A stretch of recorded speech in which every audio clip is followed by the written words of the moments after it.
What happens when the guy who built a cafe empire from scratch walks into one of his own shops and no one knows who he is? Patrick Owens wiped his hands on the borrowed apron as he stepped through the back door of the cafe, out of sight from the early morning customers. It was store number 6 out of 9, located in a mid-sized town tucked off the interstate. Not the busiest, not the slowest. But something about the recent numbers hadn't sat right with him. High turnover, complaints about poor service, and a sudden dip in customer satisfaction. The district manager blamed it on young hires with no work ethic. Patrick didn't buy it. He hadn't met most of the staff here. After all, as the owner of a growing chain, he couldn't be everywhere. But this needed eyes on the ground. So he trimmed his beard, dyed the gray out, and wore fake glasses. A baseball cap covered most of his face. His name tag read Rick, and as far as the staff knew, he was a new trainee sent from corporate. The cafe manager, Kyle, barely looked up from his phone when Patrick arrived. "You the new guy?" he asked, his tone flat. "Yeah, Rick. They told me to start here for training." Kyle tossed him a cleaning rag. "Start with the booths, tables too, don't get in the way of the servers." Patrick nodded and got to work. The morning crew was already in full swing, orders flying in. Coffee machines hissing. He kept quiet, watching. The first hour he noticed two things. First, Kyle never left the back office. Second, one server was doing the heavy lifting. A young woman with tired eyes and a ponytail tucked under a fraying visor. She was fast, polite, and somehow still managed to smile at customers even as she juggled 4 tables. Her name tag said Tessa. "Excuse me," an older woman waved her down. "Can I get my eggs redone? These are cold." Tessa didn't flinch. "Of course I'll get that fixed right away." "I'm so sorry." Another table called her over before she could even turn. Patrick watched as she hurried back and forth, never once stopping to breathe. Meanwhile, another server, Mason, leaned against the counter on his phone, chatting with the barista. "Hey, Mason," Tessa said as she passed. "Can you check on table 4's drinks?" Mason didn't look up. "I'm not your runner." Tessa hesitated, her face falling just a little, then moved on. Patrick felt heat rise in his chest. He forced himself to stay quiet and kept wiping down booths, listening, watching. By noon, the cafe was packed. Patrick was bussing tables when he noticed Tessa slip into the break room. It was a quick moment, but something about her face, tight, pale, her jaw clenched, made him follow. He paused at the door, just slightly open. Inside, Tessa sat alone, shoulders hunched, a crumpled piece of paper in her hands. She stared at it, unmoving. Then, slowly, she let out a shaky breath. Patrick heard it, that small sound, like something cracking, and then barely audible soft sobbing. He stepped back, heart suddenly in his throat. A few seconds later, Mason appeared behind him. "What are you doing, dude? You're not allowed back here." Patrick stepped aside, keeping his voice low, "Just cleaning up." Mason gave him a look. "Whatever, don't touch anything." "Kyle'll flip." Patrick returned to the dining area, but his mind was spinning. He waited until Tessa came back out, her face blotchy but her smile back on. She didn't say a word, just went back to serving. By the time the lunch rush ended, Patrick caught her wiping down a table near the window. "Hey," he said, keeping his voice casual, "you all right?" Tessa looked at him and forced a smile. "Yeah, just tired." He hesitated, then nodded. "Been there." She looked down. "They took more out of my paycheck again, said it was for a register error last week." "But I wasn't even on shift that day." Patrick blinked. "Wait, they took money out of your check," she shrugged. "Kyle says it's policy. I don't know. I can't afford to lose $20, not when I'm already short on rent." Patrick's jaw clenched. He wanted to storm into that office and demand answers. But he wasn't Patrick Owens right now, he was Rick, a trainee, so he just nodded. "That sucks, I'm sorry." Tessa gave a small laugh, bitter and tired. "It's whatever. Just gotta keep going." Patrick watched her walk away, his hands curling into fists. He had built this company to give people a chance, to treat them right. And here was one of his own, crying in a break room over $20 stolen. He wasn't letting this slide, not for a second. The next morning, Patrick arrived 20 minutes before the cafe opened. The lot was still mostly empty except for Tessa's weathered sedan and a supply truck idling near the back. The driver was unloading crates alone, no one from the cafe in sight. Patrick walked over and wordlessly began stacking boxes inside the rear kitchen door. The driver gave him a grateful nod, wiped the sweat from his brow, and muttered something about always having to do Kyle's job for him. By the time the first employees trickled in, Patrick was already behind the counter, wiping down the front display case. Tessa stepped through the front door holding a paper bag and handed it to the barista, a quiet woman named Ruby with a nervous energy and quick hands. "Here," Tessa said. "They forgot your cream cheese last time, so I brought extra." Ruby gave a small smile, nodding her thanks. Patrick noted it but said nothing. Something about the way Ruby seemed to flinch every time the door opened made his stomach tighten. Mason arrived next, wearing sunglasses inside and tossing his backpack onto the prep counter without a glance at anyone. He took a slow walk around the floor, then leaned over the register, scrolling through the touchscreen without logging in. Tessa was already setting up the pastry case, restocking muffins and arranging the croissants with careful precision. "Those don't go there," Mason said abruptly, not looking up. "Kyle likes the blueberry ones out front." Tessa didn't argue, she just adjusted them. Patrick moved to the back to grab extra napkins and overheard Kyle's voice coming from the office, laughing about something on speakerphone. There was no mention of prep times, staffing, or opening procedures, just a long story about someone he met over the weekend and how hungover he still felt. Patrick waited outside the door, listening. When Kyle finally emerged, he didn't acknowledge anyone. He walked straight past Ruby without a glance, then stood behind Patrick. "You're not on coffee," Kyle said. "You're not trained for that. Stick to wiping tables and running food." Patrick turned slightly. "Sure, just helping where I can. Don't get clever," Kyle said. "I'll move you to dish duty if I have to." By mid-morning, the cafe was already falling behind. Orders stacked on the screen, plates went out slowly. Patrick ran food to tables while Mason lingered behind the counter, sipping espresso and chatting with two women sitting near the register. Kyle had disappeared again. Ruby worked in silence, barely keeping up with the drinks, her hands shaking slightly as she poured steamed milk. Patrick noticed one customer at the corner table raise his hand. A man in his 60s, sharply dressed, tapping his watch impatiently. "Excuse me," he said as Patrick passed. "I've been waiting 20 minutes for a refill." Patrick nodded. "I'll get that for you now." He returned to the counter and quietly asked Ruby about the refill. "She's not supposed to do tables," Mason said from behind him. "That's your job." Patrick kept his voice even. "I was just asking if she had a break coming up." "She's been on bar all morning." Mason scoffed. "What is this, a union shop? She'll live." Patrick turned to Ruby, lowering his voice. "I can cover bar for a minute if you need to step off." Ruby hesitated, then nodded once, eyes wide with surprise. She stepped into the back briefly. Patrick took over, making the refill and handing it off to the customer with an apology. He returned just in time to hear Kyle's voice from the back hallway. "I don't care if she's tired," Kyle snapped. "She's not paid to have bad days." Patrick stepped around the corner and caught sight of Kyle standing in front of Ruby, arms crossed. She stood rigid, hands at her sides. "Everything okay here?" Patrick asked. Kyle barely glanced at him. "None of your business." "Go clean the patio." Patrick didn't move. "She looks like she needs 5 minutes." Kyle stepped forward, lowering his voice in a way that made it even more menacing. "You're the trainee. You don't get to make calls. Get out there and do what I told you." Patrick held his gaze for a moment, then turned to Ruby. "Go take 5. She didn't move at first, then slowly she walked out the back door, quietly closing it behind her. Kyle's eyes narrowed. "You're pushing it, Rick." Patrick shrugged. "Just trying to do what's best for service.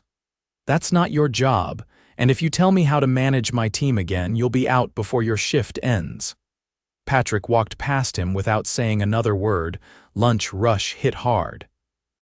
By noon, the line was out the door and customers were growing restless. Tessa was running food, taking orders, and grabbing extra napkins all at once. Patrick tried to keep up, but Mason had disappeared into the back, and Kyle was nowhere to be seen. A young couple with a toddler waited nearly half an hour for 2 sandwiches, and when they finally got up to ask, Tessa apologized and offered them a free dessert. The father looked tired and frustrated but nodded. As she handed them a cookie, Patrick caught the expression on her face tight, exhausted but still trying to hold it together. He stepped behind the line to check the kitchen screen. Dozens of tickets backed up. One cook working solo, sweating through his uniform. "Where's your help?" Patrick asked. The cook, a man in his 40s named Lewis, didn't look up. Called out, "Happens a lot. Kyle says we make do." Back at the front, Mason finally reappeared, carrying a smoothie and laughing at something on his phone. Tessa walked up to him. "Can you at least run drinks? I have 5 tables waiting." "I'm not a runner," Mason said, not smiling. "You want help? Ask Rick." Patrick stepped forward. "She's asking you." Mason turned. "You trying to be a hero or something? You've been off the floor for 20 minutes during peak hours." "Do your job." Mason's face darkened. "You don't talk to me like that." Patrick didn't blink. "Then go talk to Kyle." Tessa stepped between them. "It's fine, I'll handle it." Patrick turned away, jaw tight. At 2:30 the rush slowed. Kyle finally emerged, holding a fresh drink from somewhere outside the cafe. He looked around, saw the mess, and frowned. "This place looks like garbage," he muttered. "Why isn't anyone bussing tables?" He turned to Tessa. "You're closing tonight. You better clean that floor before you leave." She didn't respond. She just nodded and walked away. Patrick followed her to the storage room where she was restocking paper cups. He stood in the doorway for a moment. "What happened earlier with your check, has that happened before?" She kept her eyes on the shelf. "A few times. Registers short. Kyle just says someone has to cover it." "Do you get a receipt? Any explanation in writing?" She shook her head. "Only shows up on the stub." Patrick exhaled slowly. "That's not normal, not even close." She glanced at him then. "I don't know what normal is anymore." He left her to finish restocking and returned to the floor. Ruby had taken over bar again, moving quickly but with less visible tremor in her hands. Mason was nowhere in sight. Kyle was in the back again, probably in his office. By the end of the day, Patrick's body ached. He'd been on his feet for almost 10 hours, scrambling to keep a sinking operation afloat. He watched as Tessa clocked out, rubbing her lower back and grabbing her bag from under the counter. She didn't say goodbye, just nodded to Ruby and walked out the front door. Patrick waited until the cafe was nearly empty. Then he walked into the back office without knocking. Kyle looked up from his laptop, annoyed. "You don't get to come in here." Patrick took off his hat and glasses and set them on the desk. Kyle blinked. "What are you?" "I'm Patrick Owens." The color drained from Kyle's face. "And I've watched you lie, steal from paychecks, disappear during peak hours, and let one server run an entire floor while you sat in here doing nothing." Kyle tried to speak. "Hold on. This isn't you're done," Patrick said. "Effective immediately." Kyle stood, stammering. I didn't know who you were. That's the point." Patrick turned and walked out. He stopped at the front counter. Ruby was wiping down the espresso machine. She looked up, startled. "You're the owner," she said quietly. Patrick nodded. "Tomorrow's going to be different." "You're not alone in this anymore." She said nothing, but her shoulders eased ever so slightly. Patrick stepped outside into the cooling air and watched as the sun dipped behind the trees. He hadn't planned on spending another day here. Now he knew he had to.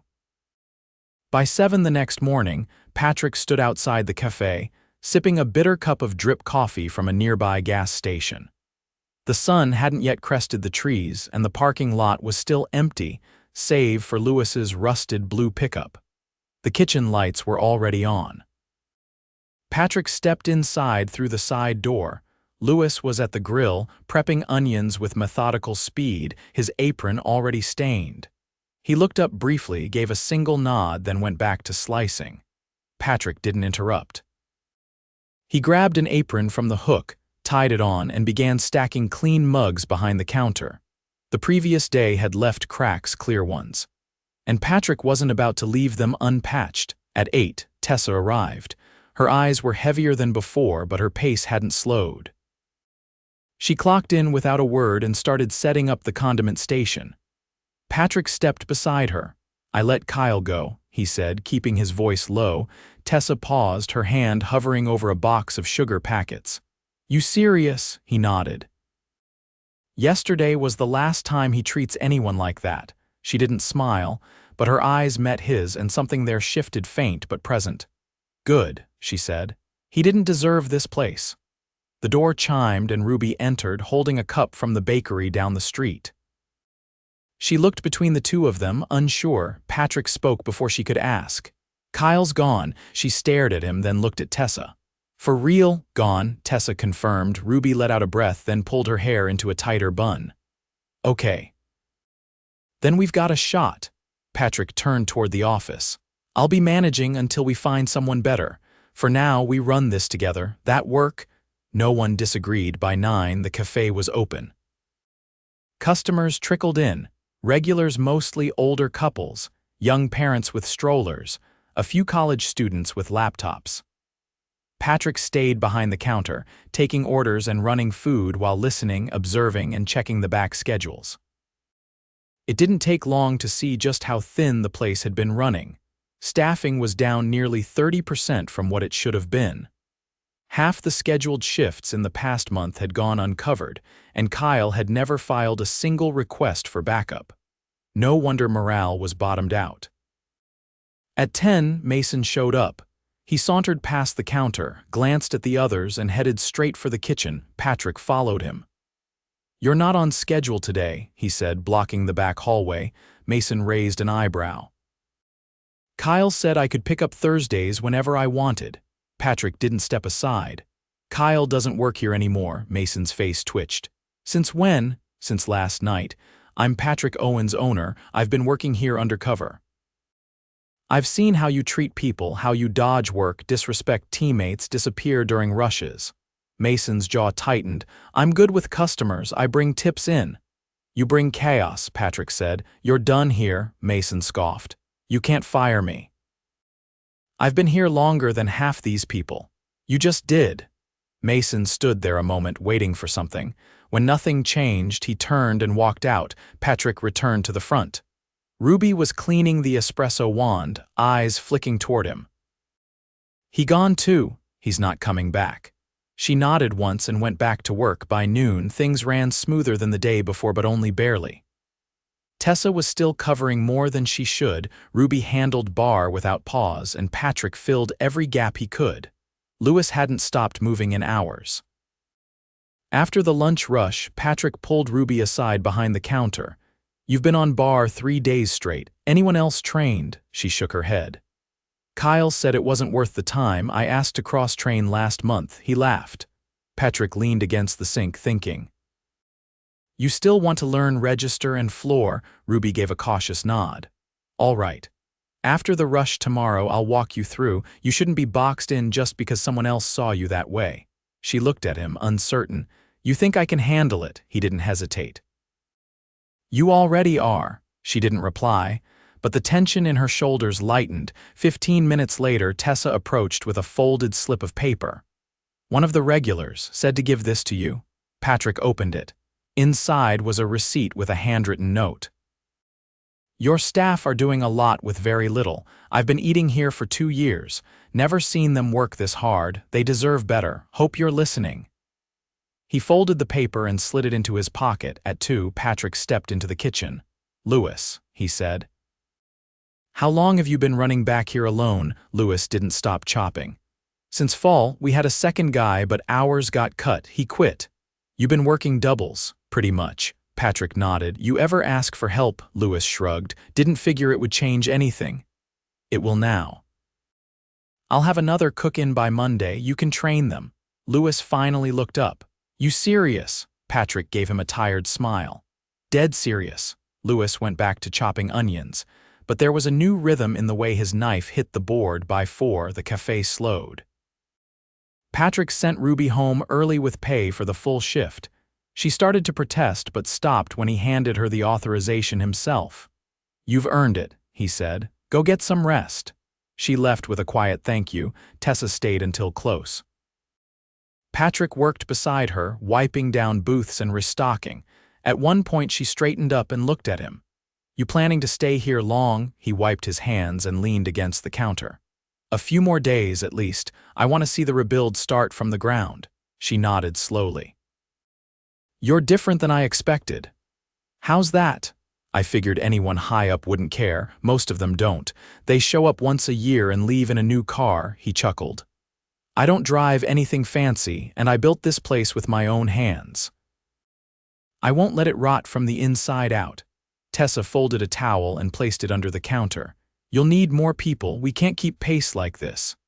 I've already started calling in backup. Temporary help from another location. We'll stabilize first, then hire right. She raised an eyebrow. You're going to find people who want to work here, he looked around. Not unless we give them a reason to. That starts now. At 6:20, the last customer left. Patrick locked the front doors, turned off the open sign, and joined Tessa at the front counter. You should go, he said. I'll finish the rest, she frowned. You're the boss, and you've been more than that. You held this place together when no one else did. You deserve a night off. She hesitated, then nodded once. All right, but if you burn the espresso machine, it's on you, he laughed. Deal? Tessa grabbed her bag, gave him a look that carried more respect than words, and walked out. Patrick stood alone in the quiet cafe. The silence felt different now, not hollow, hopeful.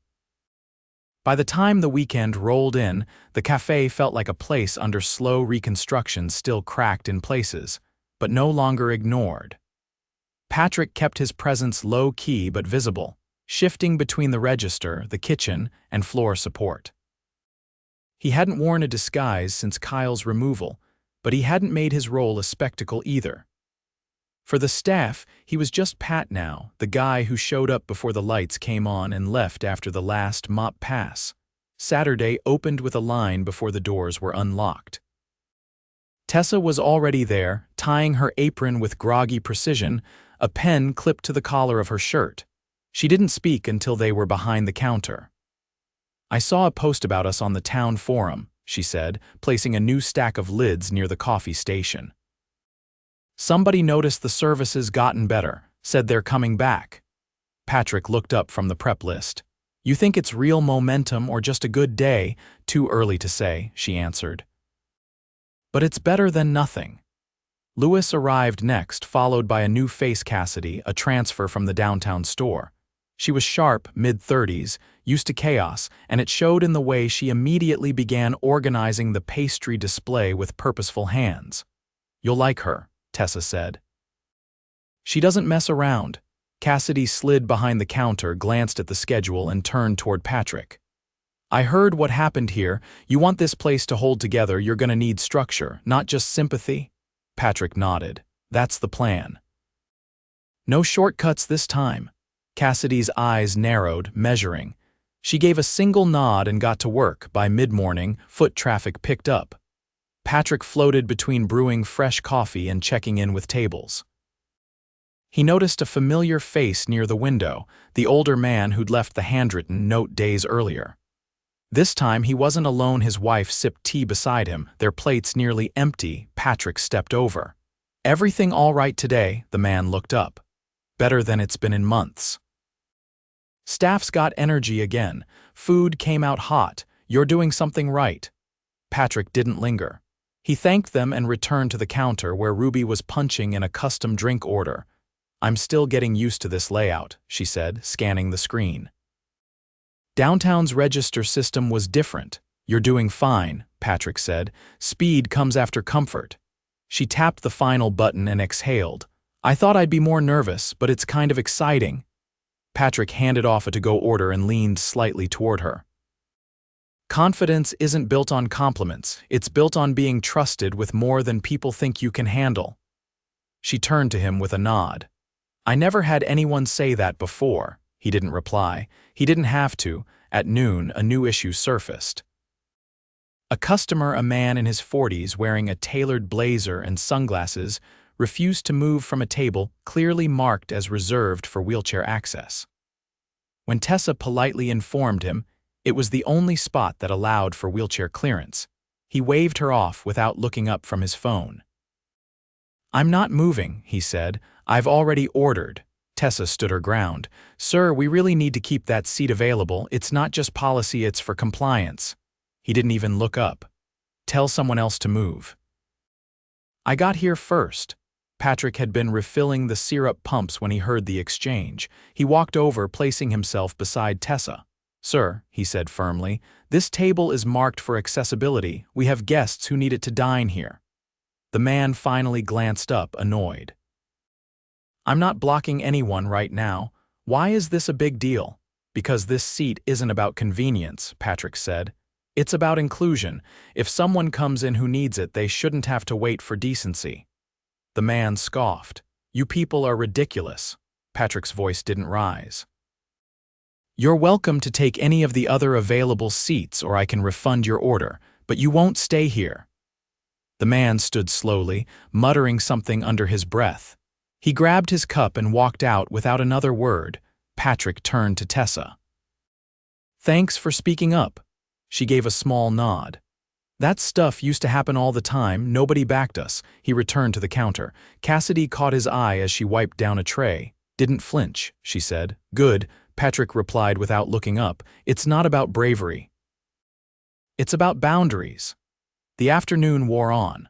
Orders came in steady waves, but the team had found a rhythm.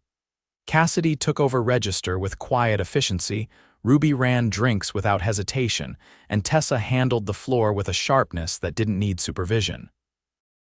At 4, a woman in her early 20s came in for an interview. Sarah, a hospitality student looking for part-time work. Patrick led her to a side table, reviewing her resume with quiet attention. "You're still in school?" he asked. 2 days a week on campus," she said. "I've worked front desk and a few events. I'm used to fast environments. Any food service, only at a hotel buffet, but I'm quick to learn." Patrick nodded slowly. "We're rebuilding. That means everyone pulls weight. You okay with that?" She didn't hesitate. "I'm not looking to coast." He glanced toward the line, then back at her. "You can start next week. We'll train you properly." She stood and shook his hand. "Thank you, I won't waste it." By 6, the cafe began to empty. Cassidy stayed late, helping Tessa reorganize the back storage room. Patrick finished inventory at the office desk, a mess of receipts and order sheets Kyle had never filed properly. He was halfway through reconciling vendor invoices when Ruby knocked lightly on the frame. "Got a second?" He looked up. "Sure." She stepped inside, holding a folded napkin in one hand.